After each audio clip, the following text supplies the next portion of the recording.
The chains rattled against the dirt floor as Talia Anders stumbled to her feet, her wrists bleeding from the iron cuffs that had bound her for the past 3 days. Through the small window of her makeshift prison in the storehouse of Willow Creek Trading Post, she could see the first light of dawn painting the Montana sky with hues of amber and gold. It was 1878, and in this unforgiving territory, a woman who dared to flee her arranged marriage might as well have signed her own death warrant. "You'll stay put this time," Marshal Graves had snarled when he'd dragged her back to town, securing her with chains to the heavy oak support beam. "Judge Franklin arrives in 2 days. Your father paid good money to ensure this marriage happens, and the law's on his side." Talia wiped blood from her cheek with her shoulder, careful not to rattle the chains too loudly. At 22, she had already endured more than most women twice her age. Her father, once a respected businessman in Boston, had gambled away their fortune before drinking himself to death last winter. His final act had been to sell her off in marriage to Harold Rickman, a man 40 years her senior with a reputation for burying 3 wives already. The sound of horses approaching made Talia's heart race. Judge Franklin wasn't due until tomorrow. She peered through the dusty window, squinting against the morning light. A small group of riders was approaching from the west, not the expected direction for the judge. The lead rider, tall and broad-shouldered, dismounted with the easy grace of someone who had spent his life in the saddle. Quinn Blackwell had ridden through the night, following a hunch that something wasn't right at Willow Creek. Word traveled fast across the territory, even to the remote ranch where he worked, and rumors of a young woman being dragged back in chains had reached him 2 days ago. The very notion turned his stomach. At 26, Quinn had seen enough injustice to last several lifetimes. "Town's mighty quiet," he remarked to his companion, Thomas Reed, as they tied their horses to the hitching post outside the general store. "Too quiet for a Tuesday morning," Thomas agreed, checking his pocket watch. "Should be folks about by now." Quinn adjusted his hat against the rising sun. "Let's split up. You check the saloon. I'll look around the trading post." As Quinn approached the storehouse, he heard the faint sound of chains scraping against wood. Drawing his pistol, he moved cautiously to the door, testing it to find it locked. "Hello?" he called softly. "Anyone in there?" Talia froze at the unfamiliar voice. "Who's there?" she finally whispered, her throat dry and raw. "Name's Quinn Blackwell. I'm just passing through." He paused, listening. "Are you hurt, madam?" "They've chained me," Talia replied, her voice breaking.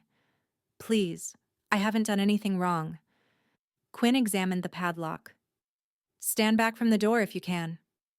He aimed his pistol at the lock and fired, the sound echoing through the quiet morning. 2 more shots, and the lock fell away. He pushed the door open, blinking as his eyes adjusted to the dim interior. The sight before him made his blood boil. A young woman with copper hair and defiant green eyes stared back at him, her wrists raw and bleeding where the heavy chains had cut into her skin. She wore a torn dress that had once been fine, but was now covered in dust and dried blood. "Good Lord," he breathed, holstering his gun and moving toward her. "Who did this to you?" "Marshal Graves," Talia answered, watching Quinn warily as he examined the chains. "On behalf of Harold Rickman and with my father's blessing before he died. I'm to be married tomorrow when the judge arrives." Quinn's jaw tightened. "Against your will, I take it?" He pulled a small kit from his pocket and began working on the locks of her chains. "I've tried to run 3 times, she admitted, wincing as he gently moved her arms to access the locks. This was their solution.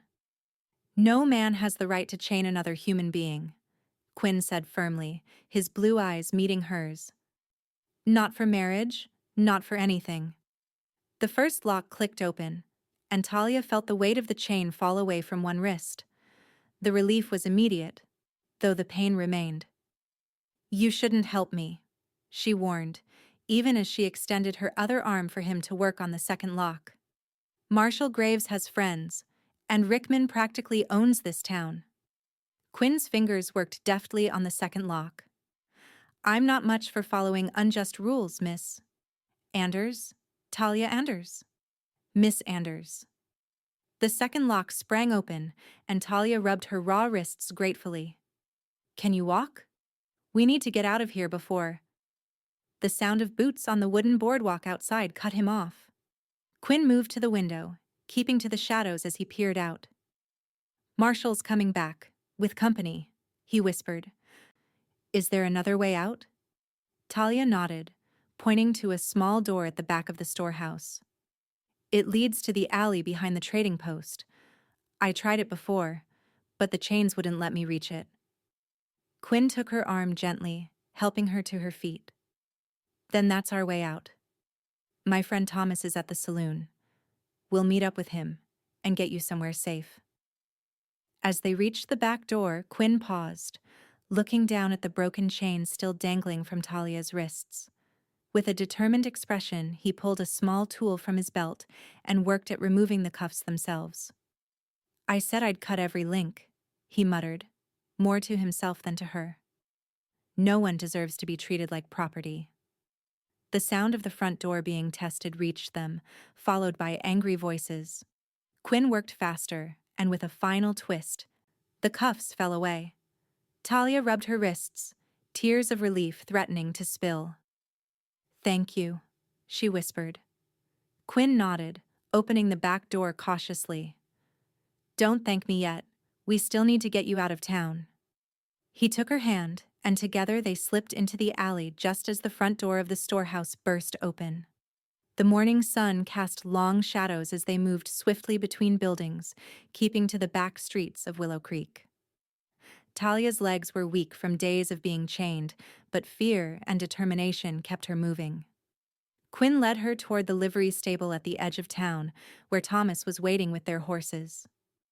Found yourself some trouble, I see, Thomas remarked dryly as they approached. His eyes widened at Talia's condition. Madam, are you all right?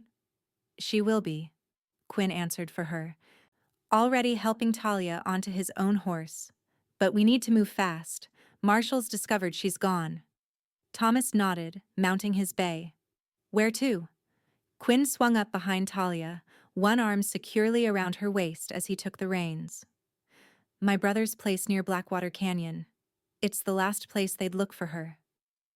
As they rode out of town, the shouts of men organizing a search party faded behind them. Talia leaned back against Quinn's solid chest, exhaustion finally catching up to her now that the immediate danger had passed. Why are you helping me? She asked softly, her words nearly lost in the wind. You don't even know me. Quinn's arm tightened slightly around her waist, protective rather than possessive. Let's just say I have my reasons for disliking men who treat women as property. Rest now, Miss Anders. We have a long ride ahead. Talia closed her eyes, lulled by the steady rhythm of the horse beneath them and the warmth of Quinn at her back. For the first time in months, she allowed herself to feel something like hope. The journey to Blackwater Canyon took the better part of 2 days, with Quinn and Thomas alternating between hard riding and careful stops to rest the horses and tend to Talia's injuries. They avoided the main trails, sticking to game paths and dry creek beds where their tracks would be harder to follow. By the time the small ranch came into view, nestled against the foothills of a towering mountain range, Talia had learned that Quinn and his brother Levi had come west 5 years earlier after the death of their parents in a fire that had destroyed their family farm in Pennsylvania. Thomas had been their neighbor back east and had joined them a year later, bringing news that the fire had been deliberately set by men working for a railroad company, trying to force local farmers to sell their land. Is that why you helped me? Talia asked as they approached the ranch house. Because of what happened to your family? Quinn nodded, his expression solemn. I've seen what powerful men will do to get what they want. When I heard about a woman being dragged back to town in chains, he shook his head. Some things a man just can't stand by and watch happen. A tall figure emerged from the ranch house, rifle in hand until he recognized the riders. Levi Blackwell lowered his weapon, his expression curious as he took in the extra rider sharing his brother's horse. "Didn't expect you back so soon," Levi called as they dismounted. His eyes narrowed when he saw Talia's condition. "Looks like you've had an eventful trip." Quinn helped Talia down, supporting her as her legs threatened to give way after the long ride. "Levi, this is Miss Talia Anders. She needs a safe place to stay for a while." Levi's gaze swept over Talia's bruised face and the raw marks on her wrists. Understanding dawned in his eyes, and he nodded. "Any friend of my brother's is welcome here, Miss Anders. Come inside. My wife Rachel can help get you cleaned up and find you some fresh clothes." The interior of the ranch house was simple but comfortable, with handcrafted furniture and colorful quilts that spoke of a woman's touch. Rachel Blackwell, a petite woman with kind eyes and wheat-colored hair, took one look at Talia and immediately set about preparing a bath and gathering clean clothes. "You poor thing," Rachel murmured as she helped Talia out of her filthy dress. "What kind of monsters would do this to a woman?" "The kind that see women as property to be bought and sold," Talia replied, wincing as Rachel gently cleaned the wounds on her wrists. "My father arranged my marriage to Harold Rickman before he died. When I refused, they decided to force the issue." Rachel's hand stilled. "Harold Rickman? The cattle baron from Willow Creek?" At Talia's nod, Rachel's expression hardened. "That man buried his last wife not 6 months ago. There were rumors that he had a hand in her death," Talia finished. "I heard the same. It's why I ran."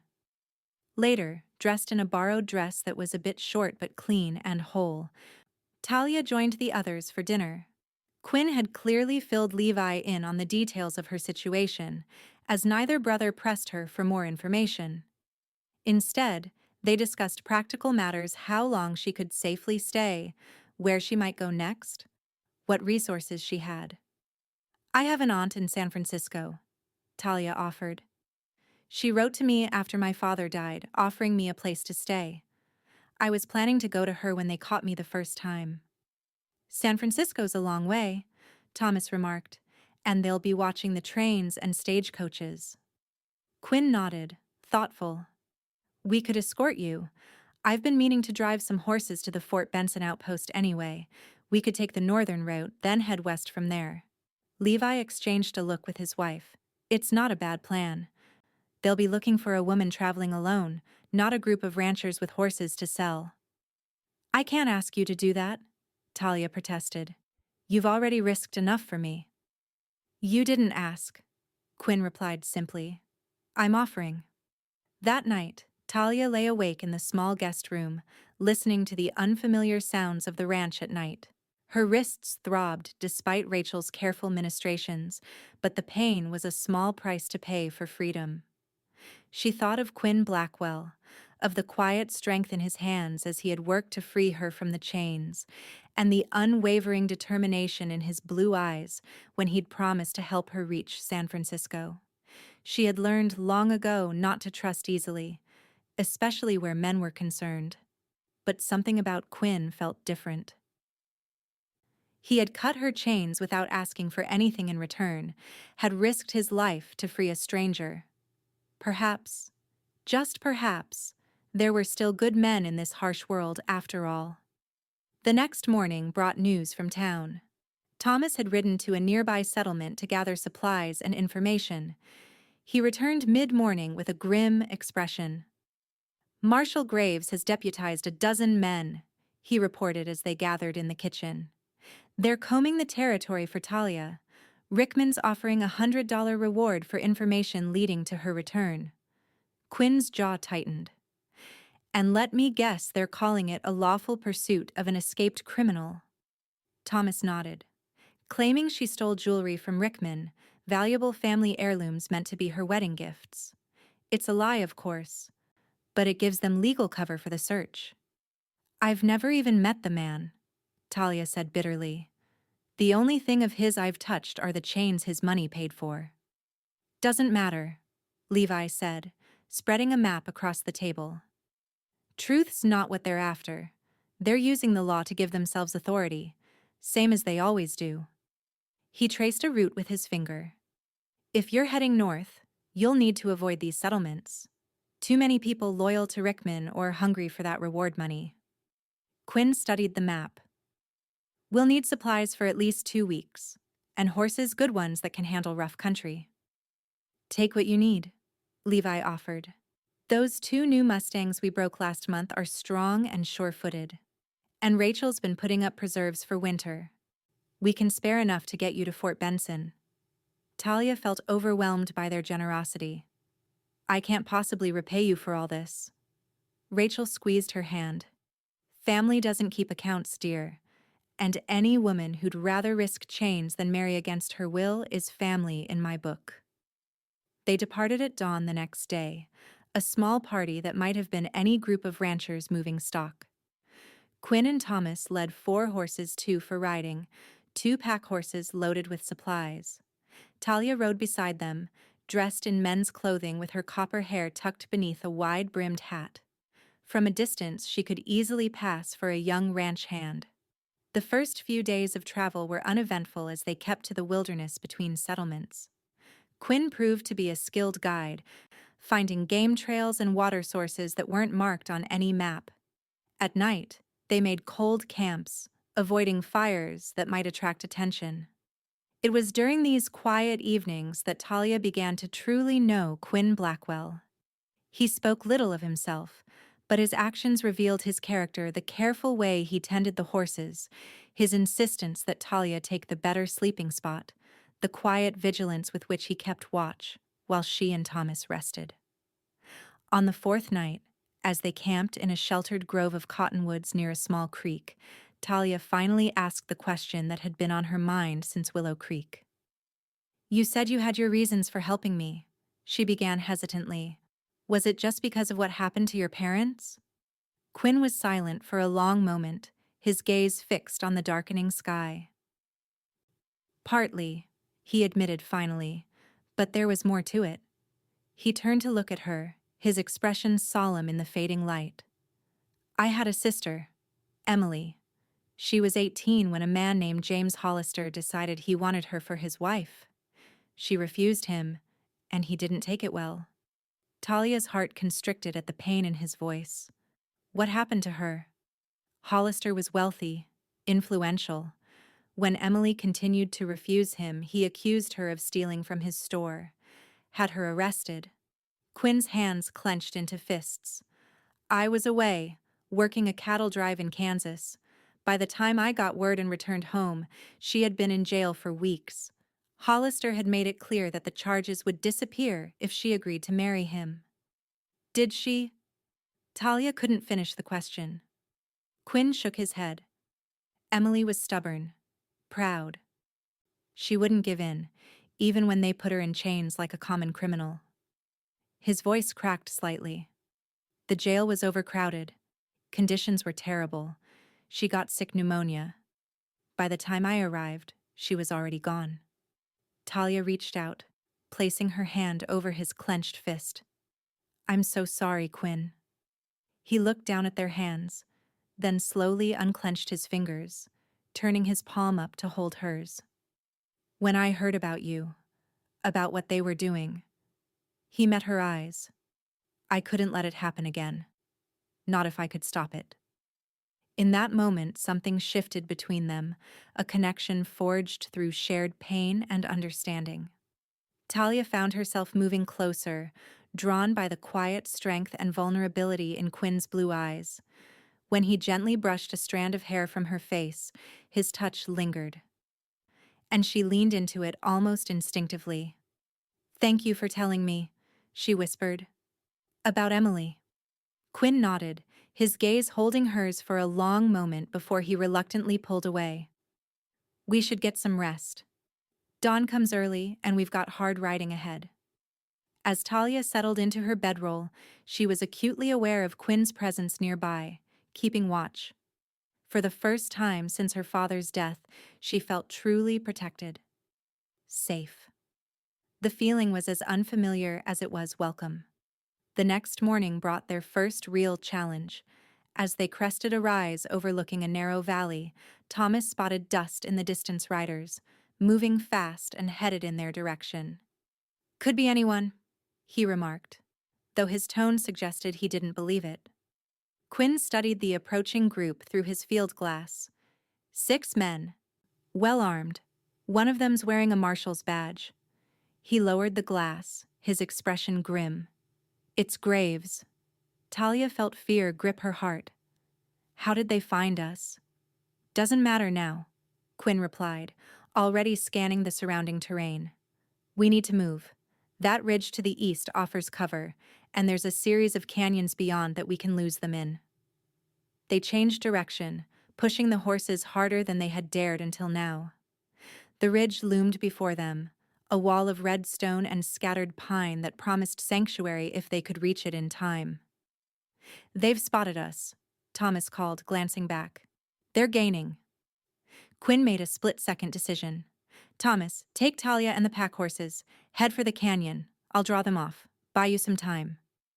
"No," Talia protested. "They'll kill you if they catch you." "They won't catch me," Quinn assured her with a confidence that almost concealed his fear. "I know this country better than they do. I'll meet you at Devil's Tooth by sundown tomorrow." Before Talia could argue further, he handed her reins to Thomas and wheeled his horse around, heading south at a gallop. The maneuver had the desired effect. Most of the pursuing riders changed course to follow him, obviously assuming that Quinn was escorting Talia himself. "Come on," Thomas urged, leading her toward the ridge. "Don't waste the chance he's giving us." Talia followed, her heart in her throat as she watched Quinn's figure grow smaller in the distance, 5 riders in close pursuit. Only one of Graves's men had continued after them, apparently suspecting the ruse. "What about him?" she asked, nodding toward their lone pursuer. Thomas's expression hardened as he reached for his rifle. "Leave him to me." They made it to the ridge just as their pursuer closed the gap. Thomas dismounted swiftly, taking position behind a boulder. "Keep going," he told Talia. "Follow the game trail up. I'll catch up." Reluctantly, Talia continued, leading both horses up the narrow trail that wound through the rocks. Behind her, she heard a shout, then a single rifle shot that echoed off the canyon walls. Minutes later, Thomas rejoined her, his face grim but resolved. "Did you—" she began. "Shot his horse," Thomas replied. "He's alive, but he'll be walking back to wherever they came from." He took the reins of his mount. "Let's keep moving. We need to be deep in the canyons before dark." The rest of the day passed in tense silence as they navigated the maze like canyons, always listening for sounds of pursuit that never materialized. As night fell, they made camp in a small cave, its entrance obscured by a stand of juniper trees. "Do you think Quinn got away?" Talia asked as they shared a cold meal of jerky and hardtack. Thomas nodded. "Quinn's the best horseman I know, and he grew up hunting these hills. If anyone can evade those men, it's him." He offered her a wan smile. "Try to rest. We'll head for Devil's Tooth at first light." Despite her exhaustion, sleep eluded Talia. Every time she closed her eyes, she saw Quinn riding away, drawing danger to himself to protect her. The realization of how much he had come to mean to her in such a short time was both frightening and exhilarating. If something happened to him because of her, she must have finally drifted off, because the next thing she knew, Thomas was gently shaking her awake. "Sun's almost up," he said quietly. "We should get moving." Devil's Tooth turned out to be a distinctive rock formation that rose from the canyon floor like a massive fang. They reached it by mid-afternoon, finding a sheltered spot nearby with access to water and good visibility of the approaches. "Now we wait," Thomas said, unsaddling the horses. "Quinn will come if he can." The hours crawled by with agonizing slowness. As the sun began to set, painting the canyon walls in brilliant oranges and reds, Talia's hope began to falter. "He should have been here by now," she said, pacing the small clearing. Something's happened to him. Thomas watched her sympathetically. Give him time. Quinn's smart. He wouldn't take chances if he thought he was still being followed. Another hour passed, and then another. The canyon was bathed in darkness, with only the quarter moon providing any illumination. Talia had just about given up hope when she heard the soft nickering of a horse responding to their own mounts. Thomas was on his feet instantly, rifle ready. "Hold there," he called softly. "Identify yourself." "It's Quinn," came the welcome reply, "and I'm alone." He emerged from the shadows, leading his horse. He looked exhausted, his clothes torn and dusty, a bloody scrape along one cheekbone.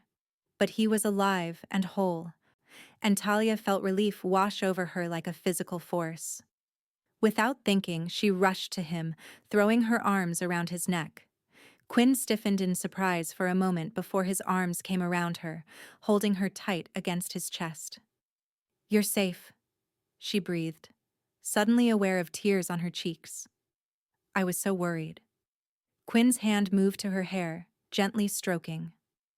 "I'm sorry I worried you," he murmured. "It took longer to lose them than I expected." Thomas approached, offering Quinn a canteen. "Any injuries besides that cut?" Quinn shook his head, reluctantly releasing Talia to accept the water. "Nothing serious. They were persistent. I'll give them that. Led them all the way to the Black River before I managed to double back." He took a long drink. "They won't find this place, but they're still out there searching. We'll need to be careful." They spent the night at Devil's Tooth, taking turns standing watch. In the quiet hours before dawn, when it was just Quinn and Talia awake, he told her about his desperate ride to evade their pursuers, how he'd nearly been caught when his horse stumbled in a creek bed, how he'd been forced to abandon the trail and make his way cross-country through terrain so rough that no sane man would attempt it on horseback.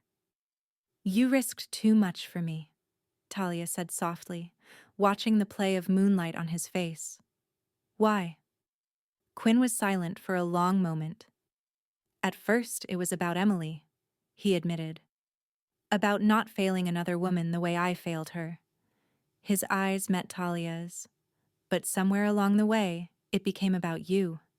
Just you." The confession hung in the air between them, weighted with possibility. Talia moved closer, her hand finding his in the darkness. "I've spent my life being seen as property," she said quietly. "First my father's, then meant to be Rickman's. No one ever asked what I wanted, what I felt." She squeezed his hand. "You're the first person who saw me as something more than that, who was willing to risk everything to give me a choice." Quinn's other hand came up to cup her cheek, his thumb gently tracing the line of her jaw. "What do you want, Talia?" he asked, his voice low and serious. "If you could choose anything, what would it be?" Talia leaned into his touch, her heart racing. "Right now? This." And she closed the distance between them, pressing her lips to his in a kiss that started tentative but quickly deepened as Quinn responded with a hunger that matched her own. When they finally broke apart, both breathing heavily, Quinn rested his forehead against hers. "We should take things slow," he murmured, though his arms remained around her waist, keeping her close. "You've been through so much, and you're still in danger." Talia nodded, understanding his concern even as she wished she could stay in his embrace forever. "We have time," she agreed, "once we reach San Francisco." The reminder of her destination brought reality crashing back. San Francisco was still their goal, her aunt, a new life far from Rickman and his threats. But the thought of leaving Quinn behind when they reached the city made her heart ache in a way she hadn't anticipated. As if reading her thoughts, Quinn pressed a gentle kiss to her forehead. "Let's get you to San Francisco first," he said. "Then we can talk about what comes next." The next week passed in a blur of hard riding and cautious progress. They avoided settlements entirely, relying on Quinn's knowledge of the territory and Thomas's hunting skills to sustain them. The weather held fair, which Quinn described as the one bit of luck we've had in this whole business. Their route took them through some of the most beautiful and forbidding country Talia had ever seen: towering mountains, vast plains, dense forests, where the sunshine barely penetrated the canopy. Despite the constant awareness of danger, she found herself marveling at the wild beauty of the land. Quinn rode at her side whenever the trail allowed, pointing out landmarks and sharing stories of his years exploring the territory. In those quiet moments, Talia could almost forget they were fugitives, that men with guns and chains were hunting them.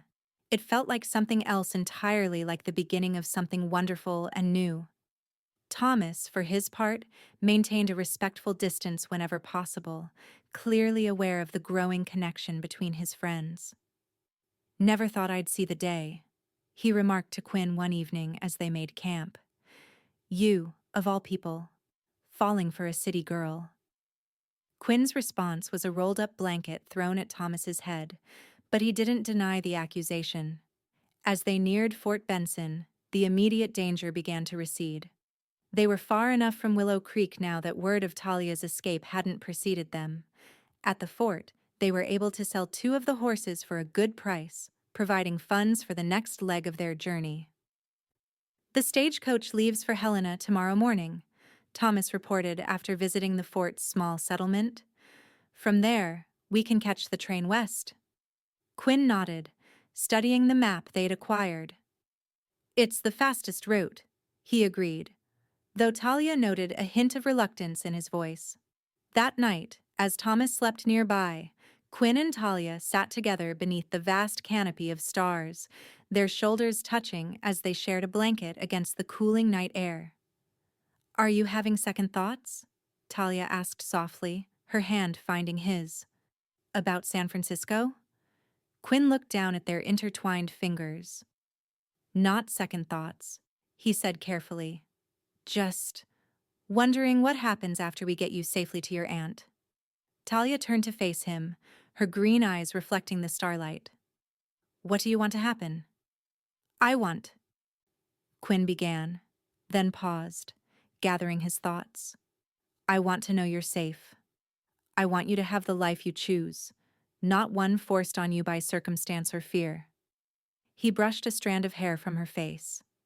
"And I want to be part of that life, if you'll have me." Talia's heart swelled at his words. "I've had more freedom with you in these few weeks than I've ever known," she said.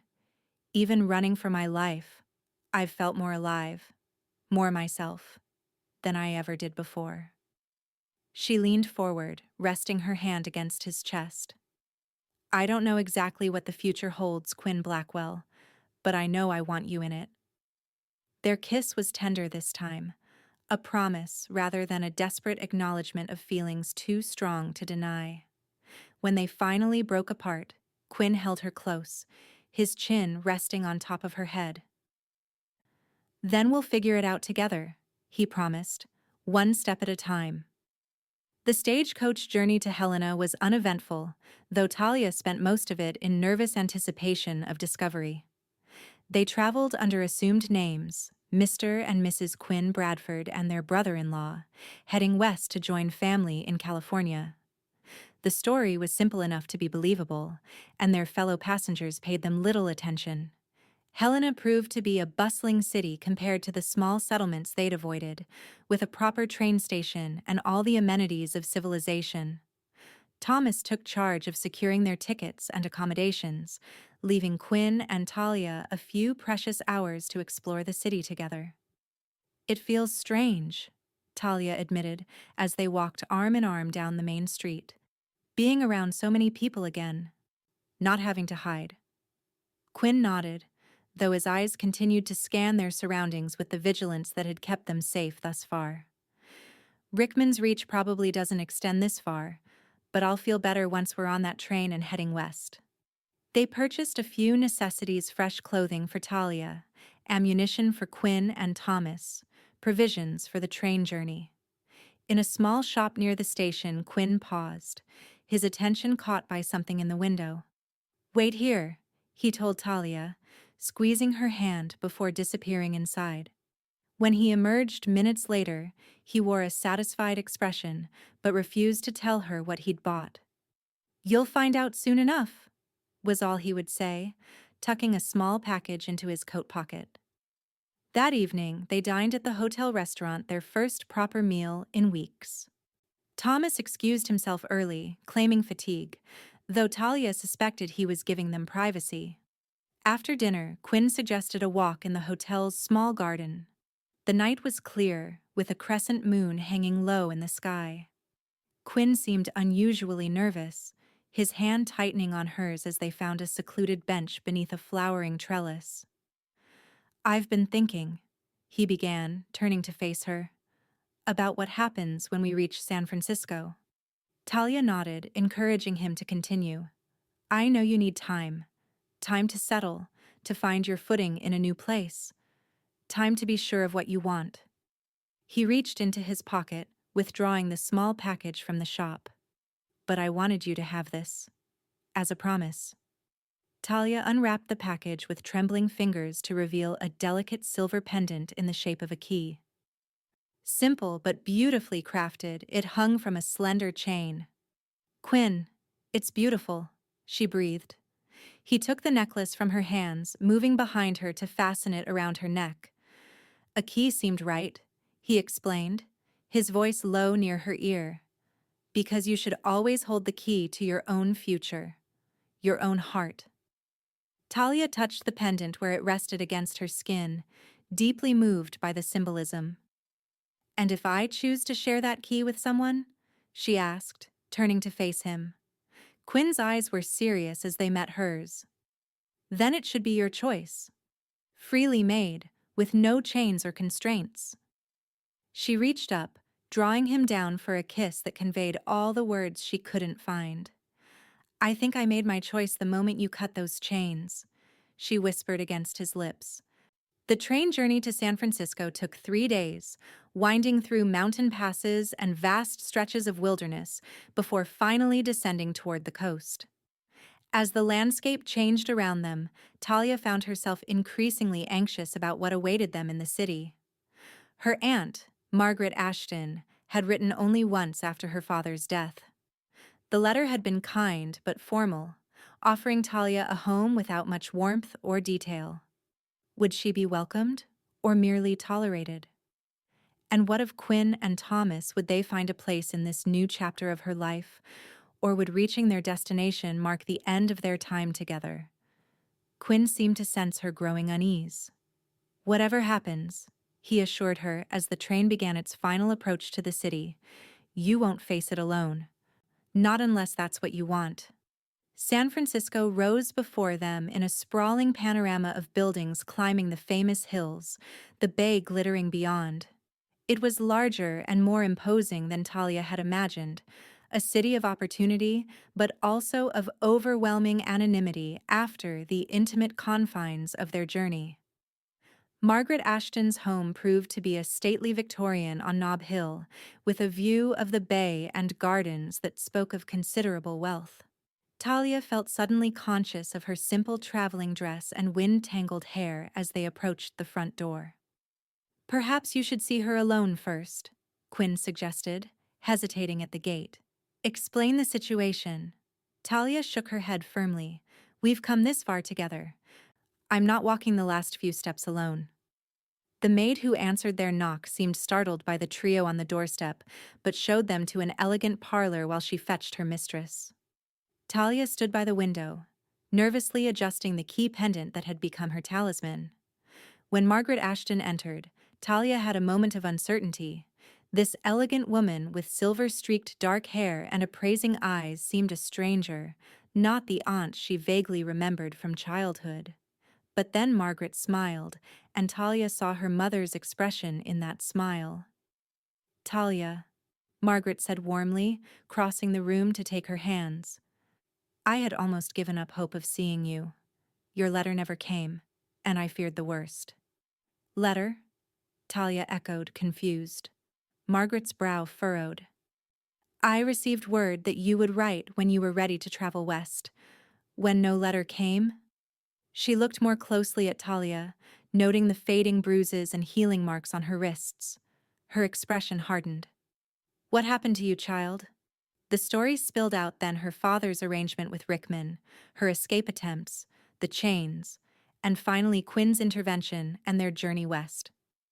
Throughout the telling, Quinn and Thomas stood quietly supportive, adding details only when necessary. By the end, Margaret was ashen-faced with anger. Your father always was a fool, she said sharply. But to sell his own daughter to a man like Rickman. She shook her head in disgust. Thank God for decent men like your friends here. She turned to Quinn and Thomas, extending her hand with formal grace. My home is yours for as long as you wish to stay, gentlemen. I owe you a debt I can never repay. Quinn accepted her hand. There's no debt, madam. We did what any decent person would do. Margaret's shrewd eyes took in the way Quinn stood protectively near Talia, the glances they exchanged. I suspect you did considerably more than most would have dared, she observed. And I'm grateful for it.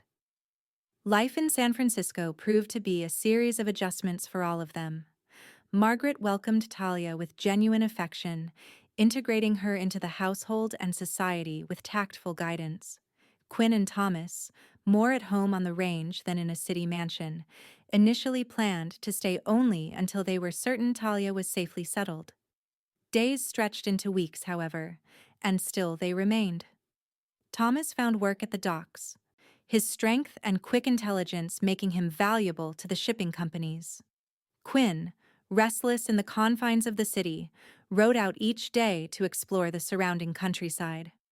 There's good land to the north, he told Talia one evening as they walked in Margaret's garden. Open country that reminds me of home, but with milder winters and more rainfall. Talia heard the longing in his voice. You miss it, don't you? The freedom of the open range. Quinn nodded, looking out over the city lights toward the darkness beyond. I'm not made for city living, he admitted. I need space, room to breathe. Then why stay? Talia asked softly, though she knew the answer.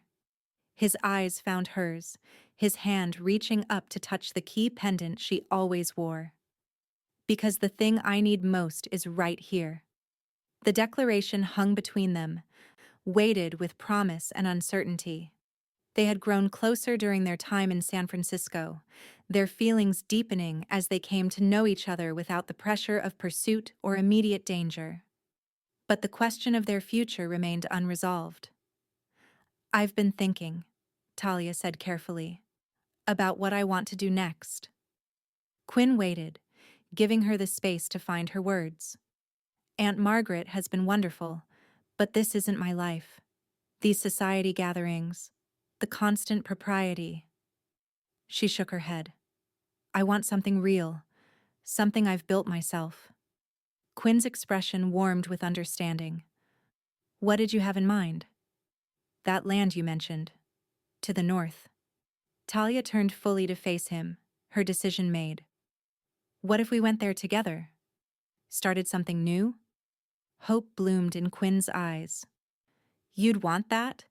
A life away from all this? He gestured toward the elegant house behind them. Talia stepped closer, her hands finding his.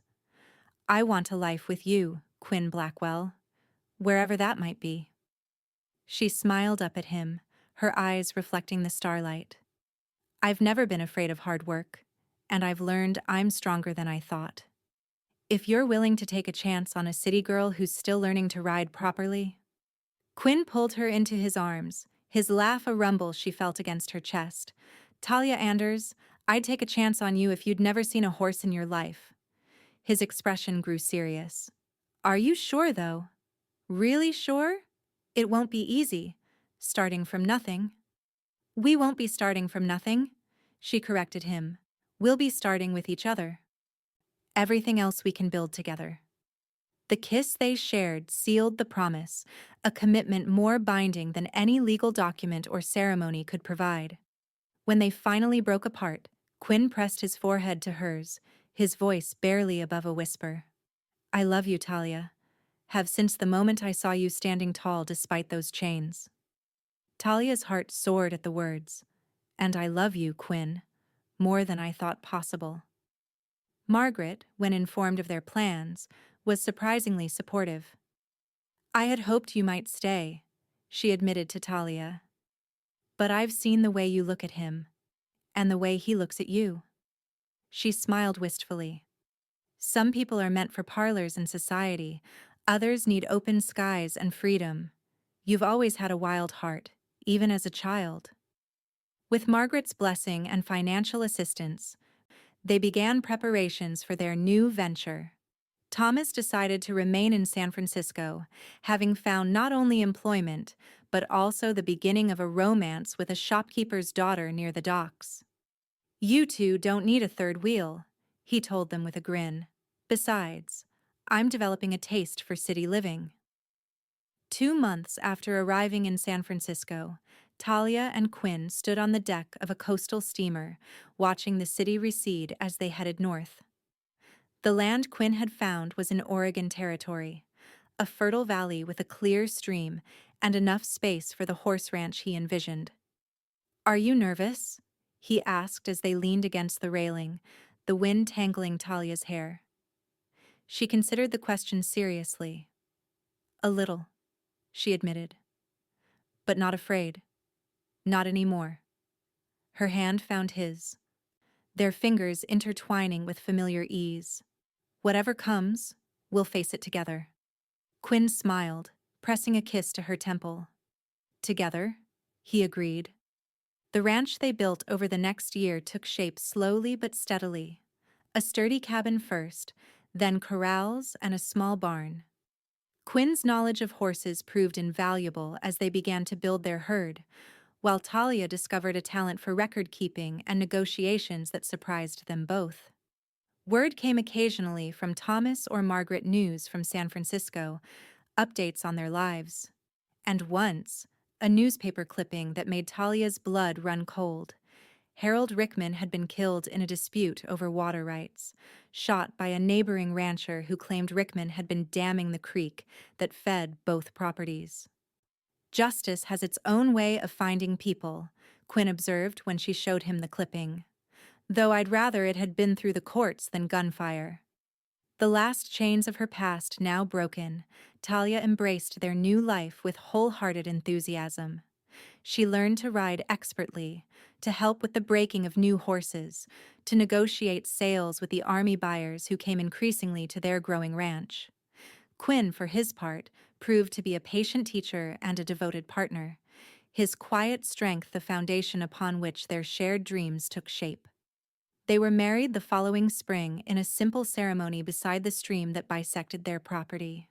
Thomas made the journey north to stand with Quinn, while Margaret surprised them by arriving 2 days before the wedding, bringing with her a trunk of household items and a deed, naming both Quinn and Talia as the legal owners of the land they had been developing.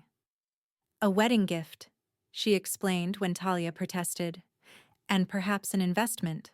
I've always had good instincts about business, and what you two are building here. She gestured toward the thriving ranch. This has the makings of something exceptional. The morning of their wedding dawned clear and bright, the valley awash in spring wildflowers. Talia wore a simple dress of pale blue, with wildflowers in her hair and the silver key pendant at her throat. Quinn, standing tall and handsome in his best clothes, watched her approach with such naked adoration that Margaret was seen to dab at her eyes. The local judge who performed the ceremony kept it brief, as requested. When it came time for the rings, Quinn surprised Talia by producing not only the gold band they had selected together, but also a small iron link polished and fashioned into a charm. From the chains that once held you, he explained quietly as he slipped both the ring and the charm onto a delicate bracelet for her wrist, transformed into something new. A reminder that what was meant to confine you became instead the beginning of our journey together. Talia, deeply moved, could barely speak the vows through her tears, but when the judge pronounced them husband and wife, her voice rang out clear and strong in response to Quinn's kiss. The celebration that followed was joyful but intimate, just family, and the handful of neighbors who had become friends over the past year. As twilight descended, Quinn led Talia away from the gathering, down to the stream where they had first decided this would be their home. "Happy?" he asked, his arms encircling her from behind as they watched the first stars appear. Talia leaned back against his chest, secure in the knowledge that these were arms that would never confine, only protect. "Completely," she answered truthfully. "Are you?" Quinn turned her in his arms, his expression serious in the fading light. "I never thought I'd find this kind of happiness," he admitted. "After Emily, after all that happened, I thought that part of me was dead." His hand came up to cup her cheek. "You brought it back to life, Talia.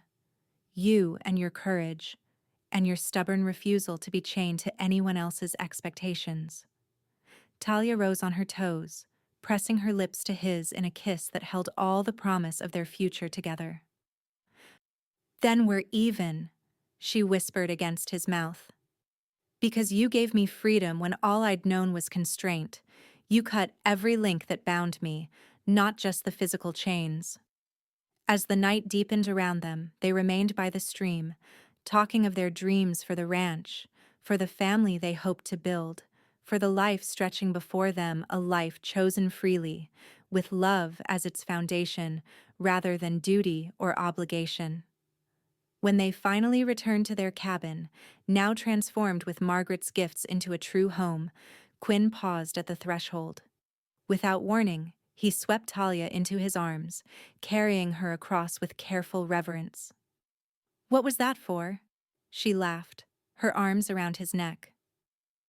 Quinn's smile held all the love and promise of their journey together, from the desperate moment in a dusty storehouse to this sanctuary they had built with their own hands. "Just making sure," he said softly, "that you enter our home the same way you entered my heart. Freely, willingly, and cherished beyond measure." Talia's answer was in her kiss, in the way she drew him close, in the love they shared through the night and all the nights that followed. Two souls who had found in each other not possession but partnership, not constraint but freedom, not chains but the enduring bonds of a love freely given and joyfully received. In the years that followed, the Blackwell Ranch prospered beyond their initial hopes. Their reputation for quality horses spread throughout the territories, bringing military contracts and wealthy buyers to their door. The cabin expanded into a proper ranch house as their family grew first, with the birth of their daughter Emily, named for Quinn's sister, and then twins James and Margaret 2 years later. Talia never forgot the chains that had once bound her, or the man who had freed her from them. The iron link on her bracelet remained, transformed as she had been, a reminder that even the darkest moments could lead to unexpected joy. And Quinn, watching his wife move freely across the land they shared, raising their children with the same fierce independence that had first captured his heart, knew with absolute certainty that cutting those chains had been not just an act of justice or compassion, but the beginning of the greatest adventure of his life, a love story written not in links of iron, but in bonds of choice, respect, and enduring devotion.